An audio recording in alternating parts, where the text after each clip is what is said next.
السلام علیکم بچوں۔ اللہ تعالیٰ کی رحمت اور سلامتی تم سب پر ہو۔ آج میں تمہیں ایک ایسی کہانی سنانے جا رہا ہوں جو ہمارے دل کے اندر چھپی اس آگ کے بارے میں ہے، وہ آگ جسے ہم کہتے ہیں غصہ۔ یہ کہانی ہے ایک خوبصورت وادی کے ایک لڑکے علی کی۔ علی بہت ذہین، محنتی اور نیک دل بچہ تھا، مگر ایک کمزوری اس کے سارے اچھے کاموں کو مٹا دیتی تھی، اور وہ تھی غصہ۔ جب بھی کوئی بات اس کے دل کے خلاف ہوتی، اس کا چہرہ سرخ ہو جاتا، آواز بلند ہو جاتی، اور اس کے الفاظ دوسروں کے دل زخمی کر دیتے۔ امی ہمیشہ سمجھاتی، بیٹا غصہ شیطان کی آگ ہے، اپنے دل کو اس سے بچاؤ۔ مگر علی ہنس کر کہتا، امی دل نہیں مانتا، میں خود کو روک نہیں پاتا۔ ایک دن اسکول سے واپسی پر سارے بچے کرکٹ کھیلنے جمع ہوئے۔ علی کپتان تھا، جیت کا پختہ ارادہ کیے میدان میں اترا۔ سورج ڈھل رہا تھا، ہوا میں جوش تھا۔ آخری اوور آیا، گیند اوپر گئی اور حمزہ کے ہاتھوں سے کیچ چھوٹ گیا۔ علی کے چہرے کا رنگ بدل گیا۔ اس نے غصے سے چیخ کر کہا، حمزہ تم سے کچھ نہیں ہوتا، تم نے ہمیں ہرا دیا۔ سب خاموش ہو گئے۔ حمزہ کے چہرے پر آنسو آ گئے۔ علی نے بلہ زمین پر دے مارا اور میدان چھوڑ کر چلا گیا۔ اگلے دن پہنچا تو امی نے پوچھا، کیا ہوا بیٹا، کھیل ہار گئے؟ علی بولا، امی حمزہ نے جان بوجھ کر کیچ چھوڑ دیا۔ امی نے نرمی سے کہا، بیٹا نبی کریم صلی اللہ علیہ وسلم نے فرمایا، طاقتور وہ نہیں جو دوسرے کو گرا دے، بلکہ وہ ہے جو غصے کے وقت اپنے آپ پر قابو رکھے۔ علی چپ ہو گیا۔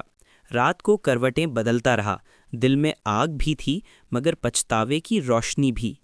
اگلے دن اسکول میں ڈرائنگ کی کلاس تھی، پینسل ٹوٹ گئی۔ علی نے بلال سے شارپنر مانگا، مگر بلال نے سنا نہیں، اور بس غصہ پھر بھڑک اٹھا۔ علی نے بلال کا پینسل باکس زور سے پھینک دیا۔ استاد نے فوراً رخ موڑا، علی یہ کیا حرکت ہے؟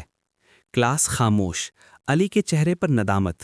استاد بولے، بیٹا غصہ انسان کو اندھا کر دیتا ہے، سوچو تم نے کیوں ایسا کیا؟ شام کو دادا ابو آئے۔ انہوں نے علی کو صحن میں اکیلا بیٹھے دیکھا، پیار سے سر پر ہاتھ رکھا۔ کیا بات ہے بیٹا؟ علی آہستہ سے بولا، دادا ابو مجھے بہت جلد غصہ آ جاتا ہے، میں اپنے دوستوں کو دکھ دیتا ہوں پھر پچھتاتا ہوں۔ دادا ابو مسکرا دیے، ایک ماچس کی تیلی جلائی۔ دیکھو بیٹا یہ آگ کتنی چھوٹی ہے، مگر اگر پھیل جائے تو پورا جنگل جلا دیتی ہے۔ غصہ بھی ایسی ہی آگ ہے۔ علی غور سے شعلہ دیکھتا رہا، پھر بولا، دادا ابو میں کیا کروں؟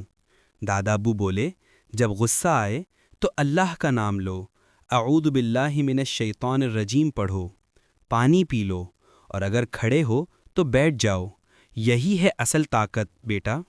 کچھ دن بعد اسکول میں سائنس میلہ ہوا۔ علی اور حمزہ کو ایک ساتھ راکٹ بنانے کا کام ملا۔ شروع میں دونوں خاموش رہے، پھر حمزہ نے کہا، چلو علی ہم دونوں سب سے اچھا ماڈل بنائیں گے۔ علی کے دل کا بوجھ ہلکا ہو گیا، بولا، حمزہ مجھے معاف کر دو، میں نے تم سے برا سلوک کیا تھا۔ حمزہ مسکرایا، دوستوں کے درمیان معافی نہیں ہوتی علی، بس دل صاف رکھو۔ دونوں نے مل کر کام کیا، اور میلے کے دن جب ججز آئے تو اچانک بیٹری کا تار ٹوٹ گیا۔ حمزہ گھبرا گیا۔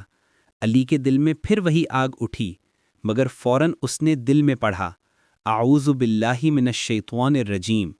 پھر بولا، گھبراؤ نہیں حمزہ، ہم اسے ٹھیک کر لیتے ہیں۔ اور دونوں نے راکٹ درست کیا۔ جب راکٹ فضا میں اڑا تو سارا اسکول تالیاں بجانے لگا۔ کچھ دن بعد دادا ابو علی کو جھیل کے کنارے لے گئے۔ پانی بالکل خاموش تھا۔ دادا ابو نے ایک چھوٹا سا کنکر پانی میں پھینکا، پانی میں لہریں پھیل گئیں۔ بولے، بیٹا غصہ بھی ایسی ہی لہر ہے، جب تم غصہ کرتے ہو تو دل کا سکون ٹوٹ جاتا ہے، مگر صبر کرو تو دل پھر سے صاف ہو جاتا ہے۔ علی نے آہستہ سے کہا، دادا ابو اب میں سمجھ گیا ہوں، میں اب اپنے غصے پر قابو رکھوں گا۔ وقت گزرتا گیا، علی بدل گیا۔ اب وہ کبھی کسی پر ناراض نہیں ہوتا، غلطی دیکھتا تو مسکرا دیتا۔ لوگ اس سے پیار کرنے لگے۔